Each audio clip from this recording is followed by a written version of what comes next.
क्यों इतनी देर क्यों लगा दी आने में? सारा काम पड़ा है और तू अब आ रही है? तुझे पता है ना कल से छठ पूजा शुरू है, मेरा व्रत है। मालकिन वो बच्चों को स्कूल छोड़ने चली गई थी। आज उनके पापा की तबीयत ठीक नहीं है। ये अच्छा बहाना है, रोज तू कोई ना कोई बहाना बना लेती है देर से आने का।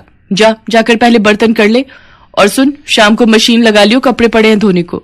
मालकिन कल मेरा भी छठ पूजा व्रत है, मैं शाम को जल्दी आकर काम कर जाऊं। ठीक है कर जाइयो, अब जाकर काम कर। खड़ी क्यों है, अब क्या हुआ? मालकिन वो छठ पूजा के लिए सामान खरीदना था, कुछ रुपए एडवांस चाहिए थे। शाम को कपड़े धोने आएगी, फिर बात करूंगी, अभी मैं काम कर रही हूँ, अभी जा। शोभा काम निपटा कर घर आ जाती है। शोभा, ये 200 रुपए रख ले, मैंने मालिक से उधार मांगे थे, कल तेरी पूजा के काम आ जाएंगे। मैंने मालकिन से भी पैसे मांगे हैं, शाम को वो मुझे एडवांस थोड़े से रुपए दे देंगी। मम्मी, तुम्हारा छठ पूजा का व्रत है तो तुम खीर पूरी और सब्जी बनाओगी ना? हाँ शालू बिटिया, मैं तुम सबके लिए प्रसाद बनाऊंगी। शोभा शाम के समय कपड़े धोने के लिए जाती है। ढेरों कपड़े धोने के बाद शोभा अपनी मालकिन से कुछ रुपए मांगती है। उस समय मालकिन अपनी छठ पूजा के लिए सामान मंगा कर रख रही थी। रामदीन, ये पूजा का सारा सामान रसोई में रख दे।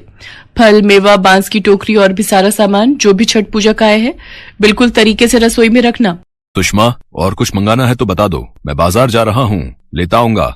मालकिन, वो कपड़े धुल गए थे, वो सुबह मैंने आपसे कहा था कुछ रुपए एडवांस के दे देती, मुझे पूजा के लिए सामान लेना है। अभी रुक जा, देख नहीं रही है काम कर रही हूँ, थोड़ी देर इंतजार कर। शोभा पैसे लेने के इंतजार में खड़ी रहती है और उसकी मालकिन छठ पूजा के सामान की लिस्ट बनाती रहती है। शोभा को खड़े खड़े 1 घंटा बीत जाता है। इतनी देर में मालकिन का पति भी सामान लेकर घर आ जाता है। अच्छा हुआ तुम बाकी का सामान ले आए, पता नहीं कल से व्रत शुरू है, अब शुरू करूंगी तो सुबह तक तैयारी कर पाऊंगी। मालकिन, रात होने वाली है, मुझे बाजार भी निकलना है, बाजार में भीड़ हो जाएगी, आप मुझे वो पैसे दे देती। पैसे तो मैं दे देती, पर हमारा इतना खर्चा हो गया है, अब तू ही बता, तू ऐसे एडवांस रुपए मांगती रहेगी तो हम तो तर गए। मैं एडवांस नहीं दे सकती, देख पहले ही हमारा छठ पूजा के लिए इतना खर्चा हो गया है। अब मैं तेरे मालिक से अगर कहूंगी कि तू एडवांस रुपए मांग रही है तो वो मना कर देंगे, इसलिए मैं नहीं दे सकती। मालकिन, पर आप तो कह रही थी शाम को आप दे दोगी, मेरा व्रत है। मालकिन, मुझे बहुत जरूरत है पैसों की, आजकल सूप, दौरा, सब कुछ, बांस की टोकरी बहुत महंगा आता है, कम से कम 2000 से 3000 रुपए का सामान आएगा। मालकिन, नहीं, तू चाहे मुझे सही समझ या गलत समझ, मैं अभी नहीं दे सकती। अभी तेरे मालिक कमरे में सो गए हैं, अभी तू जा, मेरा दिमाग मत खा।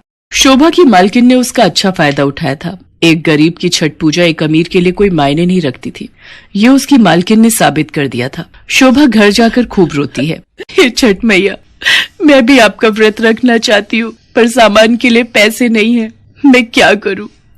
घर में पूरी पकवान कैसे बनाऊंगी मैया? शोभा के पास जो थोड़ा बहुत सामान था वो उसी से ही अगले दिन व्रत को प्रारंभ करती है और घाट पर पूजा करने जाती है। उसी घाट पर शोभा की मालकिन भी पूजा करने के लिए आई हुई थी। वो ढेरों पूरी पकवान से छठ मैया की पूजा करने के लिए पानी में जा रही थी। अचानक उसका पैर फिसल जाता है और वो बहुत तेज पानी के बहाव में गिरती है। ओरी मोरी मैया, मैं गई, मेरा पैर गया। सुनो जी, मेरा पैर उठ नहीं रहा, लगता है मेरे पैर की हड्डी टूट गई है। अरे ये क्या हो गया, रुको, मैं किसी से मदद लेकर तुम्हें किनारे तक ले चलता हूँ। तभी शोभा की नजर अपनी मालकिन पर जाती है। क्या हुआ मालिक, मालकिन के पैर में क्या हुआ है? पूजा करने के लिए पानी में जा रही थी, चिकनी मिट्टी पर पैर फिसल गया, लगता है पैर की हड्डी टूट गई है, मुझे इसे हॉस्पिटल ले जाना होगा। सुनो जी, जरा इधर आओ, हमें इनके साथ चलना चाहिए। रुकिए मालिक, हम आपकी मदद करते हैं। शोभा अपने पति के साथ उनकी मदद करती है। वो लोग सुषमा को लेकर हॉस्पिटल पहुंचते हैं। घबराने की कोई बात नहीं है, एड़ी में फ्रैक्चर नहीं है, हल्का मांस फटा है, कुछ दिनों में आराम आ जाएगा। अब मैं घाट पर कैसे जाऊंगी, मेरा तो छठ पूजा का व्रत है। मालकिन, आप चिंता मत करो, सब हो जाएगा। शोभा ने खुद भी छठ पूजा का व्रत करा हुआ था, फिर भी वो अपनी मालकिन की पूरी देखभाल कर रही थी। उसने अपने घर के साथ साथ मालकिन के घर को भी संभाल लिया।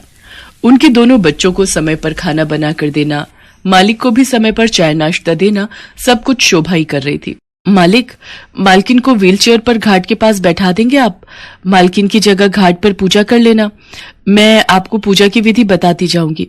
ठीक है शोभा, मैं सुषमा का हाथ लगवाकर पूजा कर लूंगा। अगले 2 दिन तक शोभा सुषमा और मालिक के साथ गाड़ी में घाट पर जाती और मालकिन व्हीलचेयर पर बैठकर सारी पूजा पाठ को देखती थी। मालकिन, आराम से, आप मेरा हाथ पकड़ लो, आपको चलने में परेशानी नहीं होगी। शुक्र है छठी मैया का, आपके पैर की हड्डी में कुछ नहीं हुआ। देखना, छठ मैया के आशीर्वाद से आप 2-3 दिन में ही ठीक हो जाओगे। मैंने शोभा के साथ कितना गलत किया, पर आज वो मेरी इतनी सेवा कर रही है। छठ मैया मुझे क्षमा करना, मैंने एक गरीब का दिल दुखाया है। सुषमा को याद आता है कि किस तरह जब शोभा छठ पूजा के लिए उससे रुपए मांग रही थी तो उसने बर्ताव किया था। सुषमा छठ मैया से माफी मांगती है और छठ मैया के आशीर्वाद से 1-2 दिन में ही सुषमा का पैर बिल्कुल ठीक हो जाता है। शोभा, छठ मैया का व्रत इतने अच्छे से पूर्ण हो गया। तुमने मेरी बहुत सेवा की। ये कुछ उपहार मेरी तरफ से तुम्हारे और तुम्हारे परिवार के लिए है। इसे मेरी तरफ से छठ पूजा का प्रसाद समझ कर रख लो। शुक्रिया मालकिन, अपना ध्यान रखना और किसी भी चीज की जरूरत हो तो आप मुझे फोन कर देना। सुषमा, ये तुमने बहुत अच्छा किया कि शोभा को उपहार के साथ साथ लिफाफे में नगद रुपए भी रख दिए, उसके काम आएंगे। आपको पता है मैं कितनी बड़ी गलती कर रही थी। इंसान चाहे अमीर हो या गरीब, भगवान की नजरों में तो एक समान है। छठ मैया के व्रत और पूजन को मैंने सिर्फ अपने लिए ही महत्व दिया। मैंने उस बेचारी गरीब की परेशानी नहीं देखी, पर अब से मैं ऐसा कभी नहीं करूंगी। मैंने अपने आप से वादा किया है। शोभा घर जाकर देखती है उसकी मालकिन ने उसे छठ पूजा के लिए उपहार में 5100 रुपए का लिफाफा दिया था। शायद शोभा को उस समय इन रुपयों की बहुत जरूरत थी, इसलिए वे रुपए देखकर शोभा के चेहरे पर अजीब सी शांति आ जाती है और वो इन सब के लिए छठ मैया को धन्यवाद करती है।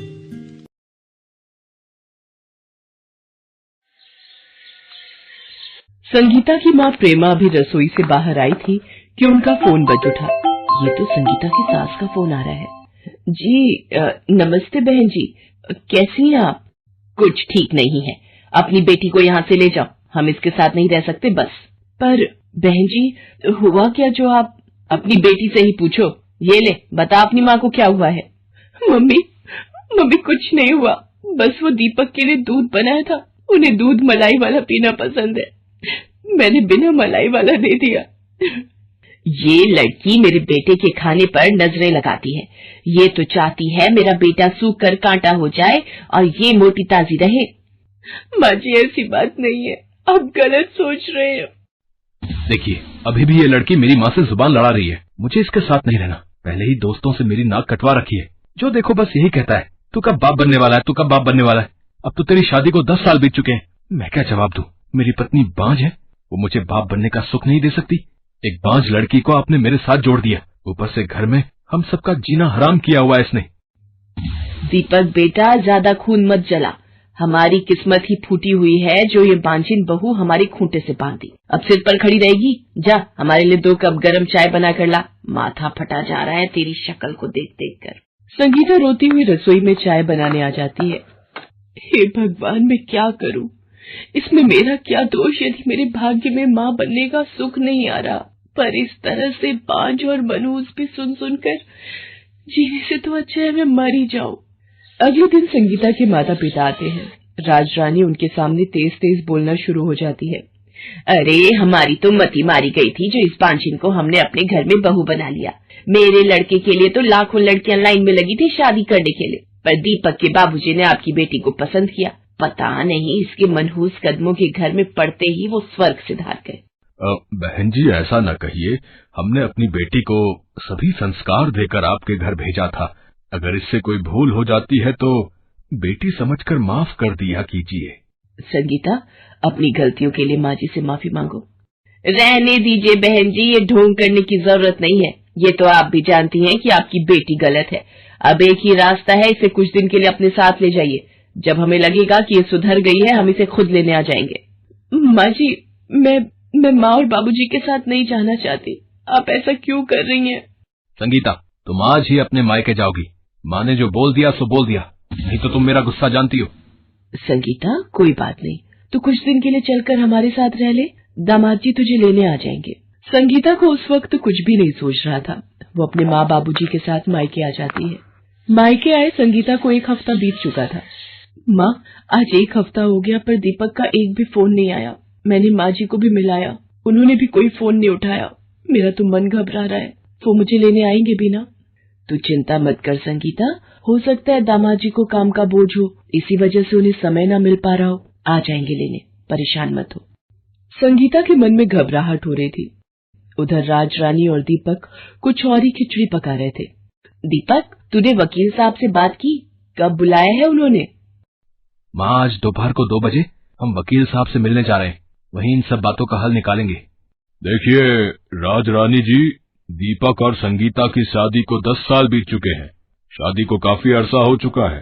दीपक और संगीता के तलाक के लिए वक्त लग जाएगा और हो सकता है संगीता इन तलाक के कागजों पर साइन ही ना करे, मुकर जाए, या फिर वो आपसे इस तलाक के लिए बहुत बड़ी रकम भी वसूल कर सकती है। वकील साहब, मैं अब और उस बांझिन बहू को अपने घर में नहीं देख सकती। कोई तो रास्ता होगा जिससे हमें छुटकारा मिल जाए और मैं अपने दीपक की दूसरी शादी कर सकूं। देखिए, हमारे देश के कानून के हिसाब से पति पत्नी तब तक दूसरी शादी नहीं कर सकते जब तक कि उनका पहला तलाक न हो जाए। हाँ, यदि पति या पत्नी में से किसी एक को कुछ हो जाता है या वो मर जाता है, तब उस दशा में कानून दूसरी शादी करने की इजाजत दे देता है। चलिए फिर वकील साहब, हम आपको बता देंगे जैसा भी तय होगा। क्या हुआ माँ, तुम अचानक घर क्यों ले आई? वकील साहब ने कहा यदि पति पत्नी दोनों में से किसी को कुछ हो जाए तो दूसरा ब्याह किया जा सकता है। यदि... माँ मैं समझ गया, तुम्हारा इशारा किस तरफ है। अब मुझे आगे क्या करना है ये बताओ। देख, 2 दिन बाद छठ पूजा आने वाली है। संगीता को आज ही लेने चले जा। अगर पूछे कि दिवाली पर नहीं आए तो बात मेरे ऊपर डाल देना कि माँ का ब्लड प्रेशर बढ़ गया तो बेड रेस्ट था और संगीता बेकार में घबरा जाती इसलिए नहीं बताया। माँ तुम चिंता मत करो, मैं बातों को चीनी की चाशनी में डुबोकर ही बोलूंगा। दीपक संगीता को न जाने कौन सा षड्यंत्र रचकर लेने चल पड़ता है। दीपक को देखकर संगीता और प्रेमा हैरान रह जाती हैं। अरे दामाद जी, आप... संगीता, तुम दामाद जी के पास बैठो, मैं चाय नाश्ता लाती हूँ। माँ जी कैसी हैं? संगीता, माँ की तबीयत खराब हो गई थी। डॉक्टर ने उन्हें कोई भी सदमा देने से मना किया है। हम दोनों के बीच जो भी कुछ हुआ उस बात से माँ बहुत दुखी है। मैं चाहता हूँ कि तुम मेरे साथ वापस अपने घर चलो। तुम्हें देखकर माँ बहुत खुश होंगी। माँ ने कहा है छठ पूजा आने वाली है तो तुम छठ पूजा का व्रत अपनी ससुराल में ही रखो, ऐसी माँ की इच्छा है। संगीता आपके साथ जरूर जाएगी दामाद जी। आखिर राज रानी जी भी इसकी माँ है और इस वक्त उन्हें देखभाल की बहुत जरूरत है। संगीता जाओ, अपना सामान पैक कर लो और फिर छठ पूजा का व्रत भी तो रखना है। खुशी खुशी अपने घर जाओ बेटी। हाँ माँ, मैं माँ जी के पास जरूर जाऊंगी। उनकी तबीयत का सुनकर अब मुझसे भी रुका नहीं जा रहा। मैं अपने हाथों से उनकी सेवा करना चाहती हूँ माँ। संगीता दीपक के साथ वापस अपने ससुराल आ जाती है। दीपक और राजरानी का बदला हुआ व्यवहार देखकर संगीता बहुत खुश थी। वो पूरे विधि विधान से छठ पूजा निर्जला व्रत रख रही थी। नियम पूर्वक संध्या समय पकवान और मिठाई बनाकर घाट पर जाती और सूर्य भगवान को अर्घ्य देकर परिवार की सुख शांति की कामना कर रही थी। छठ पूजा का आखिरी दिन आ गया था। संगीता को अगली सुबह होने से पहले घाट पर जाना था। राजरानी संगीता से बोली, बहू तुम समय से सो जाओ, फिर जल्दी उठकर घाट पर भी जाना है। थोड़ी थकान भी दूर हो जाएगी, तुम लेट लो। माँ जी आप मेरा कितना ध्यान रखते हो। मैं बहुत खुश नसीब हूँ जो आप जैसी सासू माँ मिली। संगीता कमरे में जाकर लेट जाती है और उसकी आंख लग जाती है। तभी ध्यान से तेल छिड़कना, कहीं उठ न जाए। अगर इसकी आंख खुल गई तो शोर मचा देगी। चिंता मत करो माँ, मैं कमरे में रखा वो छठ पूजा का दिया नीचे उड़ेल दूंगा। लोग समझेंगे दिए से आग लगी है, हम पर किसी को भी शक नहीं होगा। संगीता गहरी नींद में सो रही थी। दीपक पूरे कमरे में मिट्टी का तेल छिड़क देता है और छठ पूजा के जलते दिए को उड़ेल देता है। आग कमरे में फैलने लगती है। दीपक कमरे से बाहर जाने लगता है। ये दरवाजा कैसे बंद हो गया? ये खुल क्यों नहीं रहा? अरे कसकर धक्का दे, खुल जाएगा। माँ दरवाजा नहीं खुल रहा है, लगता है जाम हो गया है। मुझे नहीं मरना माँ, कोई बचाओ। अरे ये दरवाजा कैसे बंद हो गया? ये आग कैसे लगी? सुनिए, घबराइए नहीं, आपको कुछ नहीं होगा। हे छठ मैया हमारी रक्षा करो, मुझे मार दो पर मेरे पति की रक्षा करो मैया। मेरे छठ पूजा व्रत की लाज रखो माँ। ये क्या हो रहा है? दीपक मेरे बच्चे, दरवाजे को धक्का मार, खुल जाएगा। माँ शायद हमारे पापों की सजा हमें मिल रही है। संगीता, मैं और माँ तुम्हें जलाकर मारना चाहते थे पर आग तुम्हें छू भी नहीं रही है। ये मेरी ओर ही बढ़ रही है, मैं नहीं बचूंगा। हे छठ मैया इनकी भूल क्षमा कर दो, अपने सुहाग के बिना मैं भी मर जाऊंगी। माँ मेरा व्रत सफल करो माँ, अपना क्रोध शांत करो देवी मैया, दया करो मैया, नहीं तो मैं भी यही सिर पटक पटक कर आपके चरणों में प्राण त्याग दूंगी मैया। और फिर संगीता की विनती सुनकर छठ मैया साक्षात प्रकट होती है और अग्नि शांत हो जाती है। ये दुष्ट मानव तेरे प्राण लेना चाहते थे, पर आज अपनी जान बचाने के लिए तुमसे विनती कर रहे हैं। इन्होंने घोर पाप किया है। मैं चाहूँ तो पल में इनके पाप की सजा दे सकती हूँ, पर तुमने छठ के दिनों में पूरी श्रद्धा नियम से मेरा व्रत और पूजन किया है, इसलिए मैं इन दोनों की भूल क्षमा करती हूँ। बेटी, तुमने मेरी छठ पूजा पूरे विधि विधान से की है और मेरा ये व्रत करने से निसंतान दंपतियों को संतान सुख प्राप्त होता है। मैं तुम्हें संतान सुख का आशीर्वाद प्रदान करती हूँ। और फिर ममता की देवी छठ माता अंतर्ध्यान हो जाती है। हे छठी मैया, आपकी जय हो। आपका ये व्रत सर्व फल मनोकामना इच्छा पूर्ति देने वाला है। बोलो छठी मैया की जय। छठी मैया आपकी जय हो। संगीता, मुझे माफ कर दो। आज तुम्हारे कारण ही मेरे प्राण बचे और मैं तुम्हें ही मारने जा रहा था। घोर पापी हूँ मैं। संगीता, मुझे माफ कर दो बहू, मुझसे बहुत बड़ी गलती हो गई। हे छठी मैया, मुझे क्षमा कर दो। नारी सदैव ममता की मूर्ति कहलाई है, वो क्षमा की देवी है। ये बात संगीता ने साबित कर दिया था। संगीता पूरे विधि विधान से घाट पर जाकर उगते सूरज को अर्घ्य देकर अपना छठ पूजा व्रत पूर्ण करती है और फिर एक बांझिन बहू की छठ पूजा से छठ मैया खुश होती हैं और उनके वरदान से संगीता को बेटा बेटी दोनों का सुख प्राप्त होता है और वो खुशी खुशी अपने परिवार की देखभाल में लग जाती है। Thanks for watching.